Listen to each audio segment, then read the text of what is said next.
My channel. কেমন আছো তোমরা? আশা করি সবাই তোমরা ভালো আছো।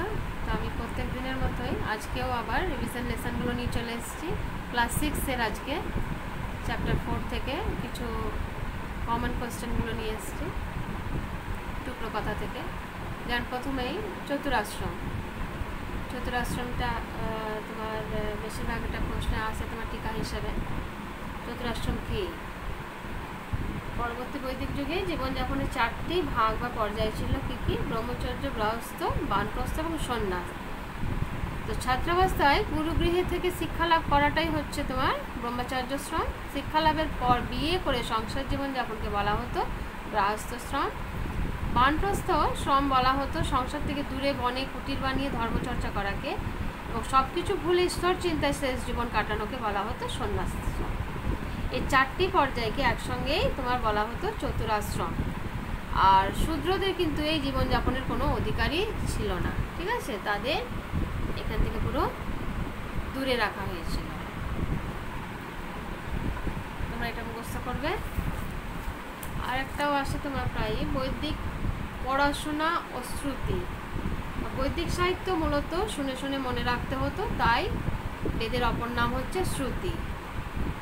আগেকার দিনে তো তোমার এরকম মানে বোর্ড ওয়ার্ক হতো না বা কিছু না, তখন গুরুমশাই যেটা বলতেন শিষ্যরা সেটা সব তোমার শুনতো এবং শুনে শুনে তারা এটা মনে রাখতো, ঠিক আছে?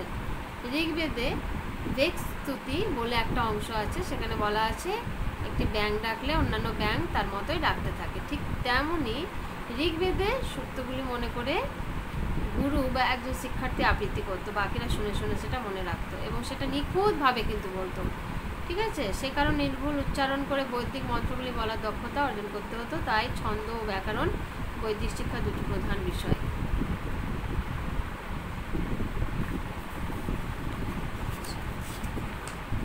এরপরে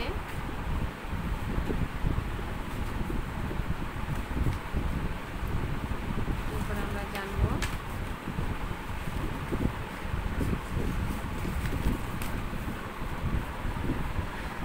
এখান থেকে পঞ্চম লেসন থেকে তোমার চতুর্যাম ও পঞ্চমহাব্রত, ঠিক আছে? এটা দুটো লেসনের আমি বলছি। চতুর্যামটা কি দেখো, জৈন ধর্মের 4টি মূলনীতি অবশ্যই মেনে চলতে হতো। সেগুলি হচ্ছে কি কি? না, এক হচ্ছে কোনো প্রাণীকে হত্যা না করা, মিথ্যে কথা না বলা, অন্যের জিনিস না নেওয়া, নিজের জন্য কোনো সম্পত্তি না করা। পার্শ্বনাথের 4টি মূলনীতি মেনে চলার নির্দেশ দিয়েছিলেন এবং এই 4টি নীতির সঙ্গে আরেকটি তোমার এই 4টি নীতিকেই একসঙ্গে চতুর্যাম ব্রত বলা হয়। মহাবাড়ির নীতির সাথে আরেকটি নীতিও যোগ করেছিলেন, তার মতে ব্রহ্মচর্য নীতিও জৈনদের মেনে চলা উচিত। এই 5টি নীতিকে তাই একসঙ্গে পঞ্চমহাব্রত বলা হয়। আরেকটিও আসে এটা দিগম্বর ও শ্বেতাম্বর। চন্দ্রগুপ্ত মৌর্য শাসনের শেষ দিকে এক ভয়ানক দুর্ভিক্ষ হয়েছিল। সেই সময় অনেক জৈন সন্ন্যাসী উত্তর পূর্ব ভারত থেকে দাক্ষিণাত্যে চলে যান। তো চলে যাওয়া থেকে জৈনদের মধ্যে দুটি ভাগ হয়ে যায়। দাক্ষিণাত্যে চলে যাওয়া জৈন সন্ন্যাসীদের নেতা ছিলেন ভদ্রবাহু। তিনি বর্ধমান মহাবীরের পথকেই কঠোরভাবে মেনে চলতেন। মহাবীরের মতে ভদ্রবাহু ও তার অনুগামীরা কোনো পোশাক পরতেন না, এর জন্যে তারা দিগম্বর। এবং অন্যদিকে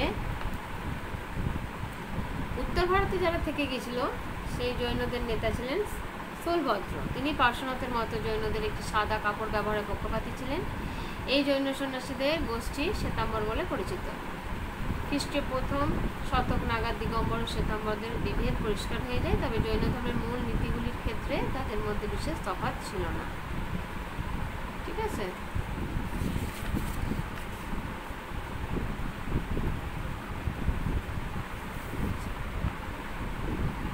এখানে আসছে দেখো আবার ইন্ডিয়ান ও মহাযান। জীবনযাপন ও ধর্মীয় আচরণ বিষয়ে বৌদ্ধ সঙ্গে মতবিরোধ তৈরি হয়েছিল। বেশ কিছু সন্ন্যাসী আমিষ খাবার খেতে শুরু করে দিয়েছিল, দামি ভালো পোশাক তারা পরতে শুরু করেছিল, সোনা রূপা দান হিসাবে নিতে শুরু করেছিল। ধীরে ধীরে কিছু সন্ন্যাসী প্রায় পারিবারিক জীবনযাপন শুরু করে দিয়েছিল। সঙ্গের নিয়মনীতি পুরো তোমার শিথিল হতে থাকে। এর ফলে বৌদ্ধ ধর্মে মহাযান নামে এক নতুন দল তৈরি হয়। কুষাণ আমল থেকে বুদ্ধের মূর্তি পুজোর চল শুরু হয়। মহাযানীরা মূর্তি পুজোর সমর্থক ছিলেন। এর ফলে পুরনো মতের বৌদ্ধ সন্ন্যাসীরা মহাযান মতামতের বিরোধী হয়ে পড়েন। তারা হিনযান নামে পরিচিত হন। সম্রাট কনিষ্ক মহাযান বৌদ্ধ মতের সমর্থক ছিলেন। চতুর্থ বৌদ্ধ সংগীতিতেই হিনযান ও মহাযানের চূড়ান্তভাবে আলাদা হয়ে যায়।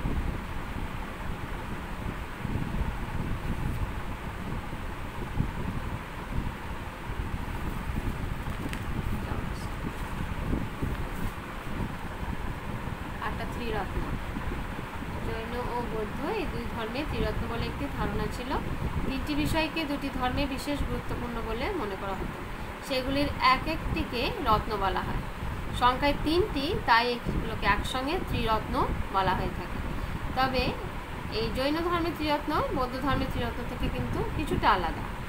সৎ বিশ্বাস, সৎ জ্ঞান ও সৎ আচরণের ওপরেই জৈনরা জোর দিতেন। এই তিনটিকে একসঙ্গে জৈন ধর্মের ত্রিরত্ন বলা হতো। বৌদ্ধ ধর্মে গৌতম বুদ্ধ প্রধান ব্যক্তি, তার প্রচার করা ধর্মই বৌদ্ধ ধর্ম। বৌদ্ধ ধর্ম প্রচারের দায়িত্ববোধ সংঘের এই তিন মিলে হয় বুদ্ধ ধর্ম সংঘ। এই তিনটি বৌদ্ধ ধর্মের কিন্তু তিনটি হচ্ছে বৌদ্ধ ধর্মের ত্রিরত্ন। ঠিক আছে, তাহলে আজকে 4 আর 5-এর কিছু টুকরো কথা নিয়ে আলোচনা করলাম। আর নেক্সট দিন আবার একটা চ্যাপ্টার নিয়ে আসবো এবং অন্য একটা ক্লাস নিয়ে আলোচনা করব। এই সপ্তাহটা তোমাদের আমি রিভিশনই করাবো। পরের সপ্তাহ থেকে তোমার নতুন লেসন শুরু করবো। ঠিক আছে, তাহলে আজ এই পর্যন্তই থাক। তোমরা মন দিয়ে পড়াশোনা করবে। ভালো থেকো তোমরা।